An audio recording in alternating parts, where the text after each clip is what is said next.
Welcome to double Shan media. నేను మీ ఆదినారాయణ. నా వీడియో చూస్తున్న ప్రతి ఒక్కరూ లైక్ చేసి, షేర్ చేసి, కామెంట్ చేసి, అలాగే ఛానల్ను సబ్స్క్రైబ్ చేసుకుంటారని కోరుకుంటున్నాను. ఇక వీడియోలోకి వెళితే, కూటమి ప్రభుత్వం అధికారంలోకి వచ్చిన తర్వాత వైఎస్ఆర్ కాంగ్రెస్ పార్టీలో సిఐడి చీఫ్గా పనిచేసిన పివి సునీల్ కుమార్పై చర్చ జరుగుతూనే ఉంది. ఆయన్ను సస్పెండ్ చేయాలి అంటూ ప్రస్తుత డిప్యూటీ స్పీకర్ రఘురామరాజు గారు చాలాసార్లు వ్యాఖ్యలు చేయడం జరిగింది. తాజాగా పివి సునీల్ కుమార్ను కూటమి ప్రభుత్వం సస్పెండ్ చేసింది. దీంతో ఇప్పుడు మళ్ళీ ఆయనపై సోషల్ మీడియాలో కావచ్చు, రాజకీయ నాయకుల్లో కావచ్చు చర్చ సాగుతుంది. కూటమి ప్రభుత్వం ఆయన్ని ఎందుకు సస్పెండ్ చేయాల్సిన అవసరం వచ్చిందంటే, గతంలో వైసీపీ అధికారంలో ఉన్నప్పుడు ప్రభుత్వానికి తెలియకుండా విదేశాలలో పర్యటించారు. నిబంధనలకు విరుద్ధంగా ఒక దేశానికి వెళుతూ మరో దేశం పేరు చెప్పారు. ఇది ఖచ్చితంగా నిబంధనలు పాటించకుండా ఉండడమే అవుతుంది. కాబట్టి ఆయనపై చర్యలు తీసుకున్నాము, సస్పెండ్ చేయడం జరిగిందన్న రీతిలో కూటమి ప్రభుత్వం చెబుతుంది. అయితే సిఐడి అధికారి పివి సునీల్ కుమార్పై పలు అభియోగాలు ఉన్నాయి. వైఎస్ఆర్ కాంగ్రెస్ పార్టీ అధికారంలో ఉన్నప్పుడు ప్రస్తుత డిప్యూటీ స్పీకర్ రఘురామరాజును అరెస్ట్ చేయడం జరిగింది.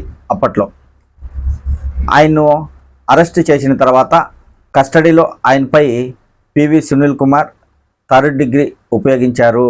అదే కాకుండా తులసిబాబు అనే అతన్ని పిలిపించి ఆయన గుండెలపై కూర్చోబెట్టి కొట్టించాడు అనే అభియోగాలు ఉన్నాయి. అవి వైఎస్ఆర్ కాంగ్రెస్ పార్టీ అధికారంలో ఉన్నప్పటి నుంచి రఘురామరాజు గారు ఆరోపణలు చేస్తూనే ఉన్నారు. ఆయన కూటమి ప్రభుత్వం అధికారంలోకి వచ్చాక పివి సునీల్ కుమార్పై చర్యలు తీసుకోవాలని చాలాసార్లు కోరారు. ఒకసారి ప్రభుత్వానికి వ్యతిరేకంగా కూడా ఆయన మాట్లాడడం జరిగింది. ఎందుకంటే పివి సునీల్ కుమార్పై ఇంకా చర్యలు తీసుకోలేదు, ఆయన్ను సస్పెండ్ చేయలేదని. ఆయన మాటలు ప్రభుత్వం అర్థం చేసుకుందేమో. ఎందుకంటే ఆయన ప్రస్తుతం డిప్యూటీ స్పీకర్గా బాధ్యతలు నిర్వర్తిస్తున్నారు. అయితే ప్రభుత్వం చెప్తుంది ఏంటంటే, ఆయన నిబంధనలకు విరుద్ధంగా ప్రభుత్వానికి తెలియకుండా విదేశాలకు వెళ్ళారు. ఇప్పుడు ఆయన దుబాయ్ వెళ్ళాలి అని ప్రభుత్వం దగ్గర అనుమతి తీసుకొని ఆ దేశానికి వెళ్లకుండా మరో దేశానికి వెళ్తూ వచ్చారు. ఇలా చాలా పొరపాట్లు చేశారు కాబట్టి సస్పెండ్ చేయడం జరిగింది అని చెప్తున్నారు. అయితే వైఎస్ఆర్ కాంగ్రెస్ పార్టీ నాయకులు చెప్తున్నది ఏంటంటే, డిప్యూటీ స్పీకర్ రఘురామరాజు ఆదేశాల మేరకే సిఐడి అధికారి పివి సునీల్ కుమార్ను సస్పెండ్ చేశారు, కుట్రలో భాగంగా ఇదంతా చేశారు అని ఆరోపిస్తున్నారు. అయితే చాలా రోజుల నుంచి రఘురామరాజు గారు ఆయన్ను సస్పెండ్ చేయలేదని చాలా ఆవేదన వ్యక్తం చేస్తున్నారు.